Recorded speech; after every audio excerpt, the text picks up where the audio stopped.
Hey everyone. Hey, good morning. Good morning. How you doing? Good. All good. Great. Happy Thanksgiving week. That's quite the shirt. Indeed. Thank you. Happy Thanksgiving weekend. I've been preparing my whole life to show this shirt on. This is a dad shirt. This is a 100% dad shirt.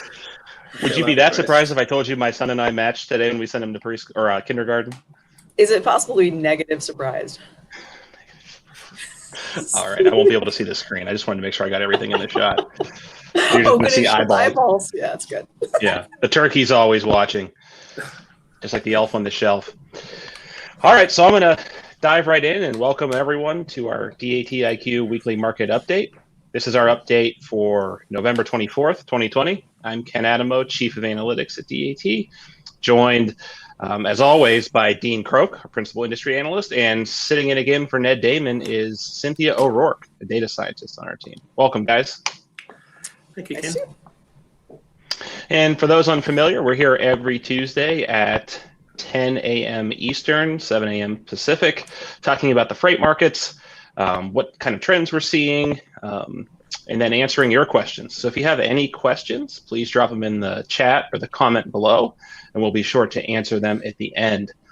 If you don't see what you're looking for in this particular broadcast, I want to direct everyone to our website where you can find Dean's comprehensive weekly written update, chock full of information, more charts, more graphs, more commentary, more than we could ever fit into a half-hour program every week. So I encourage you guys to check that out.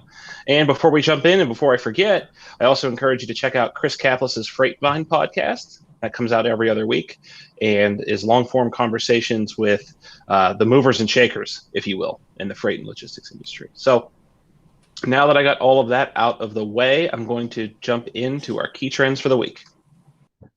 So total load posts up slightly last week, pre-Thanksgiving. Truck posts drop as drivers navigate home for Thanksgiving. Dean is going to walk us through why this is one of the toughest weeks of the year for dispatchers and drivers towards the end of the program. Reefer remains the outlier. So we're going to talk a lot about reefers as we move through, both in the observed historical data as well as some funkiness in the forecast. And then kind of the newsworthy item of the week, the Cass Freight Index. Saw the first year-over-year positive gain since October of 2018. So I'm sure we'll be discussing that as well. So with that, I'm going to turn it over to Dean to walk us through our market update. Yeah, thanks, Ken. Lots of stuff going on this week, even though it's a short work week before Thanksgiving. Last week was fairly typical of a full shipping week right before a short break. So we typically see pretty high volumes at this time of the year right before Thanksgiving. Dry van load posts were up about 4% last week. That pushed the load to truck ratio up to 4.48, so still on track around the 2017 numbers from a seasonality perspective. In the refrigerated sector, it was a little bit different this week. Load post volumes were up 4% also, but what was interesting was truck postings were also up this week as carriers were searching for higher paying loads on the spot market due to the elevated rates this week. That had the combined effect of pushing down the load to truck ratio slightly to 9.79 loads per truck. In the flatbed sector, volumes continue to drop for about the fourth week in succession now. They were down slightly last week by about 1%. Capacity loosened. There are about 6% more trucks posting for loads last week. Anecdotally, a lot of flatbed operators head home early for the break. Due to the nature of the freight, a lot of project-related freight, so they tend to have the opportunity to get home earlier. Load-to-truck ratio increased to just under 30 loads per truck. Moving over to our market condition index, in the dry van sector, outbound load volumes in our top 10 freight markets, which represent about 23% of all our load posts, they decreased by 3% last week, although there was some significant movement in major markets, including Los Angeles and Ontario, a couple of our bellwether markets. Both of them continued to slide for the third week in a row now, both down 5% week over week. Capacity is still really tight, though. It continued to tighten. It's been rates have been rising for 4 weeks in a row now. Out of Los Angeles, rates are at $3.12 a mile, excluding the fuel surcharge. In Ontario, rates are even higher. It's $3.19 a mile.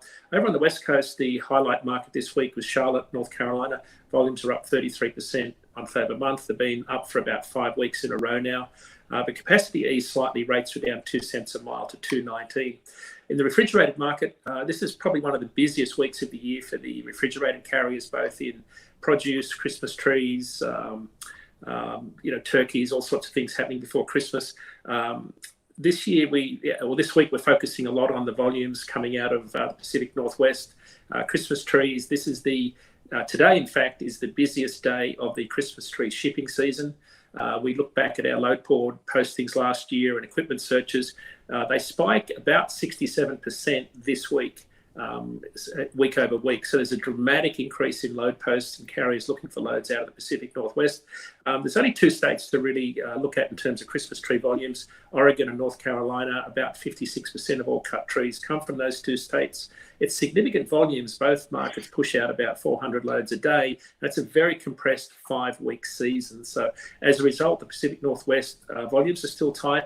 Twin Falls, Idaho held the #1 position last week. Capacity continued to tighten. Rates are up 11 cents a mile to $2.69. And in our market lettuce wrap this week, we're also seeing a shift from Salinas, California to the desert regions in southern Arizona. It's what's known as the winter salad bowl. The first harvest of iceberg lettuce was last week. It's an important market. Volumes are up 17% week over week.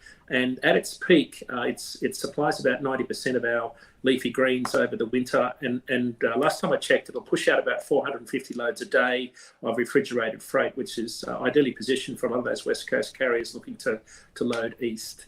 In the flatbed sector, volumes continue to cool. Although there were some strong gains in Memphis this week, it retained #1 position. There was a 25% week over week increase in outbound volumes. Capacity also tightened in Memphis. Rates are up 6 cents a mile to $2.84. And a similar trend in the large Alabama freight market for flatbeds. Volumes in Montgomery, Decatur, and Birmingham dropped by a combined 6% week over week. So wrapping up our market update this week with a look at dry van spot rates. The recent upward pressure in dry van spot rates appears to be easing a little bit. There was some up and down movement last week on our 3-day rates. Rates ended up at $2.27 a mile, excluding the fuel surcharge. We suspect some of that upward movement late last week as a result of shippers looking to meet Thanksgiving delivery orders. Year over year, we're still seeing rates in record territory, though. Rates are up 95 cents per mile since May the 1st and up 74 cents per mile year over year. Still in record-setting territory on dry van. Similar in refrigerated. Higher year over year pre-Thanksgiving load post volumes, including Christmas trees. Seafood's one of the big movers this year. Fresh turkeys, of course, as well as fall season produce drove rates higher again last week. We suspect a lot of carriers are looking to take advantage of higher paying loads on the load board spot market.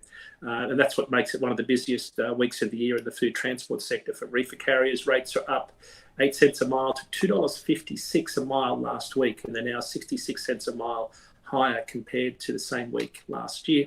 And lastly, in flatbed, after plateauing for the last 9 weeks around $2.20 a mile, flatbed rates dropped 3 cents a mile last week to end at $2.18. This is the first observable and significant downward movement we've seen in spot rates since the rate rally began back in late April. So that's it for this week's market update. If you want to know more about what's happening in the freight market, go to DAT/resources and download the market update. And that's a wrap for me. Cynthia, over to you for the rate forecast. Okay, so this is our dry van forecast I'm going to start off with here. And that blue line in all 3 of the graphs I'm going to show you indicates the actual market rates as observed by DAT. Off to the right, you can see our forecast models. We've got 4 of them. The green is our ratecast model. It's our flagship model, and we're going to have a pretty good demonstration today of why it's our flagship model. The red is our short-term model, and that's extremely responsive to recent trends, so trends over recent weeks and months. And in between, we have our 2 blended models. Those are mixtures of ratecast and the short-term models, blended in different ways and in slightly different proportions over time. So there's pretty good agreement for dry van among the models for this week.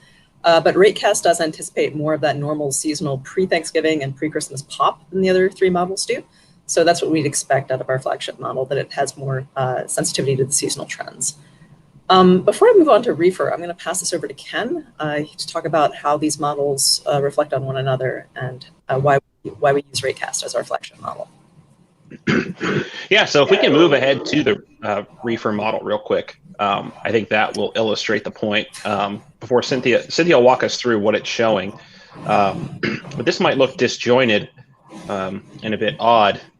But I'll first of all assure you that we did fact check it, the three of us, sat down and parsed through the data. But second of all, we get asked all the time, can we have the blended model or the short-term model? And we're not just being greedy, I assure you. Ratecast is the model that is production clad. It is the one that we've QA'd, quality checked, if you're not familiar with the phrase. And it's our production model for a reason. It's the highest fidelity. It's it's the one that's predicated on the most seasonality, the most historical trend analysis, and it responds. We believe like a very good balance between responding fast to market changes, but also not kind of going crazy if it sees something it doesn't understand. So, Cynthia, can you walk us through kind of like a real-world example of why Ratecast is our production model and not the other three? Well, so we introduced Ratecast, of course, during the best time to introduce a forecasting model, and that was March and April of 2020. And at that time, a lot of people were having trouble with forecasting models because forecasting is always based on what has come before. I mean, that's when humans do it, when math does it, it's always based on what has come before. And 2020 has been a rough year for that. As we're starting to get more into something like normal, like a historic normal, we're starting to see the real strengths of the model that we've selected and proofed over years of data versus these more short-term recency biased models, like the short-term model that's in red here. So the red here, if you looked at all four of these models, they would have a fit to historic data. And the red's fit to historic data right now is not terribly great. The short-term model is not fitting terribly great. Ratecast is fitting better and better over time, which is what we would have expected. And in here, you can see that it anticipates for reefers a pre-Thanksgiving pop. And then again, as we head towards Christmas, another strong rate increase, which is a seasonal trend. It's also doing better at fitting the recent data right now for reefers. So this is a pretty good demonstration of why Ratecast is our flagship model. Moving on to flatbed. Okay, so we can see here with flatbed that we have, and again, the blue line is the rates as reported by our rate view, so as observed by DAT, market rates. And we have off to the right, the same four models as before. We have pretty good agreement for flatbeds in the near term, and then we have strong disagreement towards the end of the year. So Ratecast expects an end of the year, a little boost in rates for flatbeds, which we historically, we typically have around this time of the year, a little boost at the end of December. And the short-term model remains pessimistic. So the short-term model, again, here is focused on the last couple of months and the trend of the last couple of months without considering historic data as strongly as Ratecast does. So we'll see what happens. And that's it for forecast. Moving on now to IQ. So our Ask IQ question of the week, it's going to be a little bit of a lighthearted one this week, but I promise we will get into some serious freight talk. But again, just for the sake of not taking ourselves too seriously, I wanted to ask the group, what's your favorite Thanksgiving side dish? And I guess start with Dean, because he's in my upper right on the application here. Yeah, it's probably oddly enough sweet potatoes. I'm a big fan of sweet potatoes. They're in harvest right now, and they're particularly fresh out of North Carolina. So that's our favorite dish in this household. Cynthia? Yeah, green beans. I'm really boring. I really like green beans all year round. So Thanksgiving, there's just more of them. Yeah, I think mine's ham. You don't get to pick ham. That's not a side dish. I pick salt and boca if you pick ham. Oh, man. I don't know. I think I'd have to go with, like, my mother-in-law's signature dish is her mashed potatoes. It's like a once-a-year thing, like meticulously prepared. So I think that would have to be my favorite for Thanksgiving. But turning back to freight, because we do have a ton of questions here, going all the way back to when Dean was talking, Caesar asks, I'm wondering how weather-based risk data, flooding in particular, is integrated in your analytics. And maybe I can grab that one, and Cynthia, you can jump in. But so we don't capture that as a primary data source right now, but we do look at market conditions, specifically our market conditions index, which is so eloquently named. As soon as that would pick up on any kind of change, then it would begin to manifest itself into rates. We would also look at any kind of pricing momentum as things start to pick up or slow down in the market. It would be reflective rather immediately within our short-term forecasts, which would be our 15-day forecast of the one-day rate and our 35-day forecast of the 7-day rate. Did I miss anything? No, I mean, that's pretty much it. Our models wait to see whether the freight market is going to respond to a weather change. They don't insist that the freight market will respond to the weather change. Right. So we're kind of being a little more pensive, if you will, kind of from a modeling approach, when we're like waiting to see the impact on the market condition before kind of, again, kind of always taking that approach to err on the side of caution, if you will. I don't know if this is Mickey or Mikey. I apologize. I don't have the best eyes. But do you think reefer rates will climb up again or flatline going into 21? And that sounds like a great question for Dean. I think I think they're going to plateau. I honestly believe they're going to plateau a bit. I've been waiting for them to fall off. Seasonally, they start to drop off after Thanksgiving towards the end of the year. Only caveat there is that is how bad the pandemic gets and how bad lockdown restrictions get. That could drive more of us to eat indoors during winter, so that could drive up demand for frozen food in particular, where demand's been up year over year. So there could be some movement there. The other thing, though, that leads me to believe that volumes, rates will decline, is volumes will decline naturally because produce season starts to wind down and becomes a little bit more concentrated around the ports where we bring in a lot of our winter produce from overseas. So a lot of that freight will come in to Philadelphia, for example, will be much shorter haul in nature as opposed to long haul freight from farms for the longer truckload carriers. So I think rates are going to cool off in the refrigerated sector. Deliberate play on words. I think they'll definitely cool off after Thanksgiving.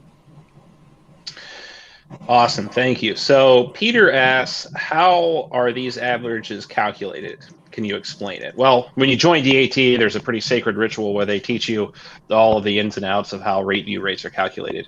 And I only partially jest, but kind of to the extent that we can, right? So our number one priority is to protect the anonymity of those who contribute us data above all else. We will always err. Again, we've been talking a lot about erring on the side of caution, but we will always err on the side of taking a conservative approach to what we can share. So there's a couple fundamental things that underpin rate view to help protect that anonymity.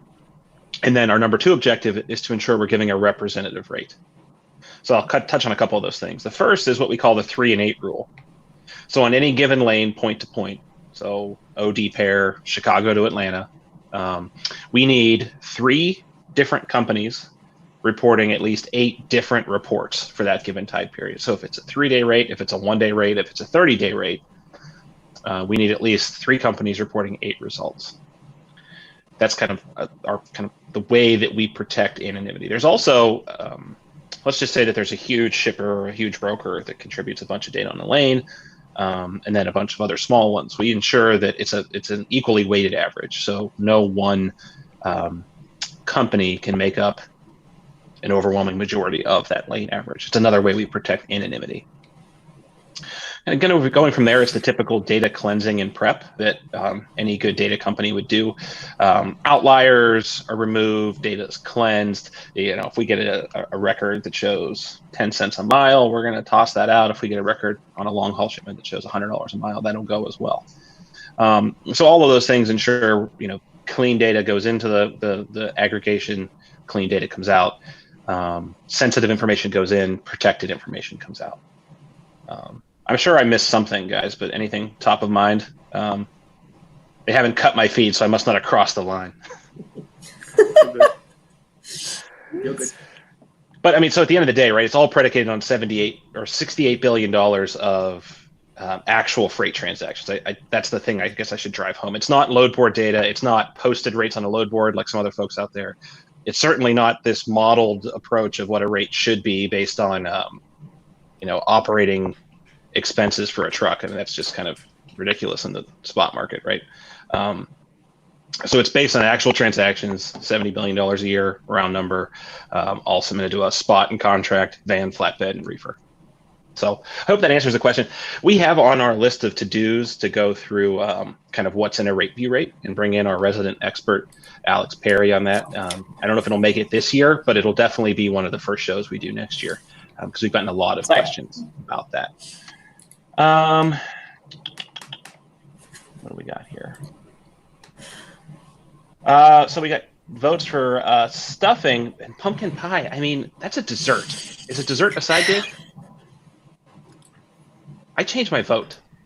No, it's not a side dish. It's a dessert. Yeah, I don't think so. Sweet potato pie kind of crosses that. It's kind of, which is objectively trained. better than pumpkin pie. So. Yeah, it is good. Robert asks, how will the 3 vaccines affect reefer, December to produce? I will make a bold statement and then turn it over to Dean to correct me. I can promise you one thing. We don't talk in absolute certainties on this program too much, but reefer carriers that haul cabbage and rutabagas will not be transporting the COVID vaccine. Exactly. In fact, I'd be very surprised if any of that makes its way to what we would kind of colloquially consider the spot market. Yeah. But Dean, I think you probably have more. No, you're exactly right. I mean, the only place it could end up, Ken, is in some of the expediters, but they need to be equipped with the right temperature control. But even then, we've seen some recent vaccine development where they don't need refrigeration. So I think there's a lot of uncertainty about where that particular market goes, but definitely not large truckload carriers. I do think, again, not to be dramatic, but other than the World War II effort, I think this will go down as being the logistical feat of, the past couple centuries. I mean, I really don't think in modern history, I think this will define a modern logistics effort, not just in the United States, but globally, right? We need, if it's a double dose, we're going to need with extra, 15 billion vaccines doses. And it's not as easy, right, to ship to Akron, Ohio or Portland, Oregon as it is a much more rural parts of the country and around the globe. So I'm closely watching Operation Warp Speed just because it's going to put our industry at the forefront of a national and global effort to combat the pandemic. B-Side Logistics asks, how is the power-only market during this time of year? I don't have much. Cynthia, Ned, I'm sorry, Cynthia or Dean, any? I've got a little bit of perspective, and it's more anecdotal, Ken. A lot of guys that I know in the power-only space, in particular, hauling e-commerce trailers, where those trailers are owned by large shippers, they're particularly busy in that regional space. So that's that sort of second tier, or what they call downstream warehouses, where they're more customer-facing.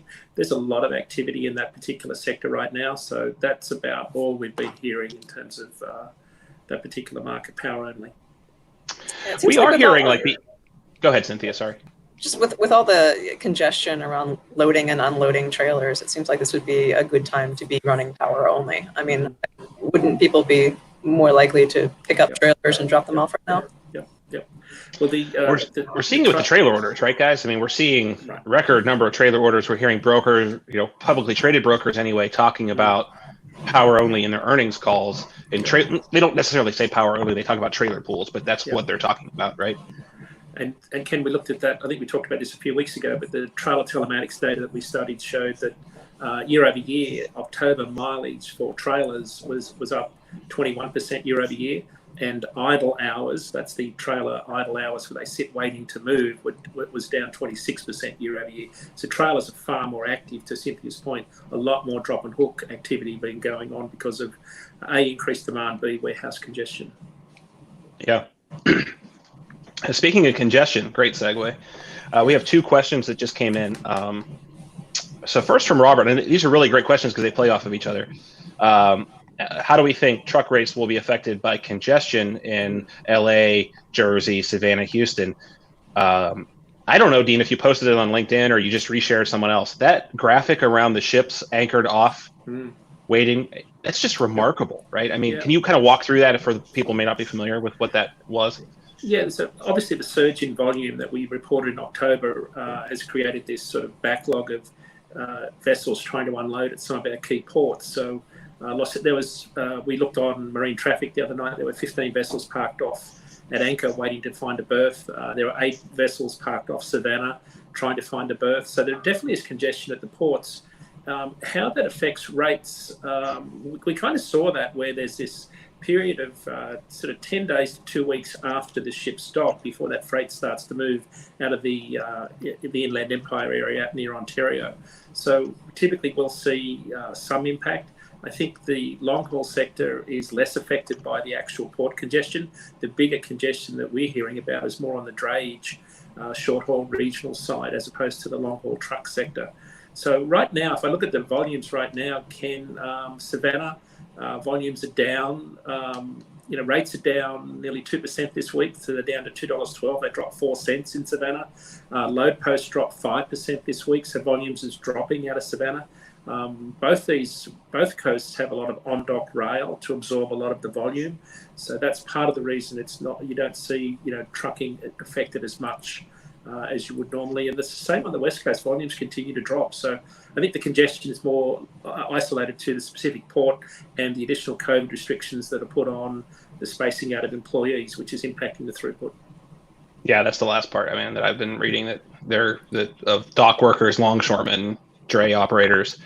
Because the follow-up question was, what about MCI coming out of LA? And I think it's MCI is validated when you look at some of the rate. Cynthia and I have been discussing a lot, as well as with Ned, who we've mentioned twice at this point, even though he's not here, about looking at head haul, back haul dynamics with trading pairs. Mm-hmm. And Cynthia, can you just walk through some of the things that you've been studying, both kind of mid haul and then also cross country as it relates to LA and the head haul, back haul dynamics? Right. So a couple of months ago, I checked in on the really skyrocketing rates coming out of LA to try to see if there is any indication of, we tend to see kind of a floor in trucking rates, right? There's an operating cost and you don't see much going below that floor, which makes sense. You'd rather run back empty than run back for a loss. So I was trying to see if maybe we were going to progress below that floor with the rates going as high as they are coming out of LA, and we don't. So we do see a really strong decoupling between rates though. Normally head haul and back hauls, they'll have a little bit of decoupling in a normal year and then they'll kind of come back together again like a rubber band. Not this year. This year, it's just been up and to the right for rates coming out of LA and across the country. And it diffuses, as Dean's been talking about freight diffusing across warehouses across the country. And you see these rate imbalances kind of come back together as you move across the country. You don't see this strong West Coast trend that we've seen in decoupling. It's been really fascinating to watch. Yeah, we were just on with a customer yesterday. LA to Denver, pushing $4 a mile with fuel. Denver to LA, 90 cents, including fuel, right? So, right, if you're looking at those modeled what should be rates based on what it costs the truck to operate, you're going to be wildly underwater and then not being able to find backhaul back. It's just going to be a mess, right? This is, I like decoupling as a way to describe it because it's breaking from the normal fundamentals on that lane. I do want to get more questions in, so I'm going to move us along. Peter asks as a follow-up, the 3/8 rule is the biggest parameter of calculating national. We don't have to worry about 3/8. If we ever get to a point where we're worrying about 3/8 nationally, we're in big trouble. We're getting, I don't know the order of magnitude, I'm probably wrong in this, but tens of thousands of shipments, maybe hundreds of thousands reported on a daily basis. If you break up the 70 billion, then we're talking about hundreds of millions of dollars worth of freight contributed every month. And that even excludes FMIC. So we're never really worried about the 3/8 rule nationally. A lot of times that is a scrubbed outlier number that's just total line haul divided by total miles, right? Because we're not worried about anonymity. There's no one shipper, carrier, broker that you could ever, on a national level, of all those transactions, you can never back into who that is. So that the scope of the thing that you're studying obfuscates who the contributors are at that point, right? Because it could be any one of over thousands of contributors or $70 billion. Who's that dollar attached to, right?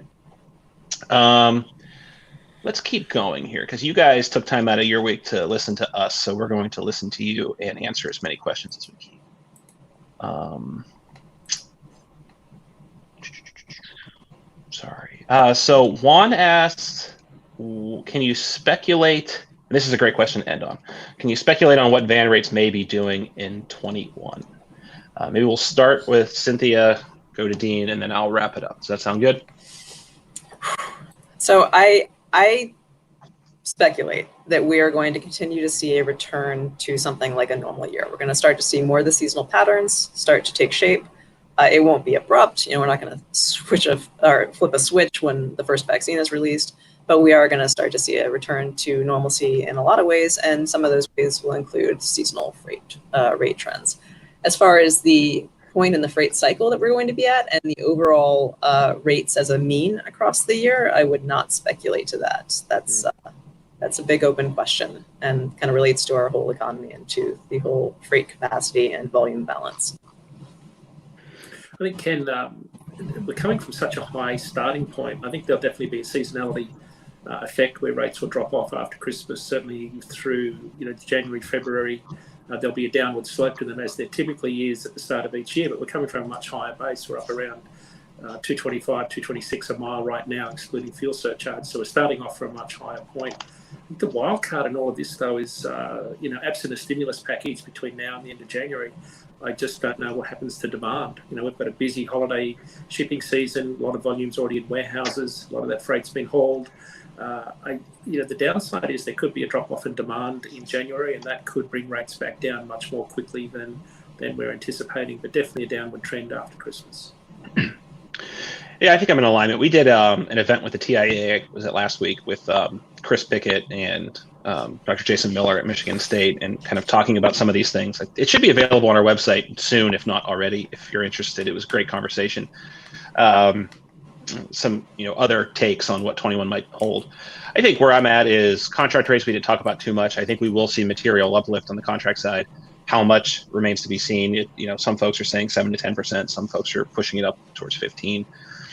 If we get to the higher end of that contract rate lift, I think it'll be bearish for spot rates. If we don't see as much lift on the contract rates, I still think we could see a bit of an inflationary effect on spot. But to Dean and Cynthia's point, year-over-year comps become very, very difficult to outrun, right? A 90% year-over-year comp, or up 90% since May, and a 65% year-over-year comp, it's hard to build upon that. And sometimes those bad year-over-year comps can lead the market downward a bit. So we'll be reporting on it every week here. Dean will be writing about it every week. We have some exciting stuff coming in 21 around monthly updates and quarterly updates that we're going to be excited to share with y'all. So we are running long on time, so I do want to wrap us up. Shout out again to Chris Caplis's Freight Bind podcast. Another shout out to 3-day rates are available in RateView. Someone pulled, we had over 100 and some thousand discrete requests for 3-day since launching it just a little over a week or two ago. Really, that's the shortest term view that's going to give you really great insight into what's happening in the market now. Other than that, I wish everyone listening, as well as everyone on this call, a safe and happy Thanksgiving. I know it won't be business as usual. We all may be sharing a virtual turkey and slice of pie, but I encourage everyone to be safe, try to relax, and we will hopefully see you next week. Bye, everyone. Bye, everyone. Bye, guys.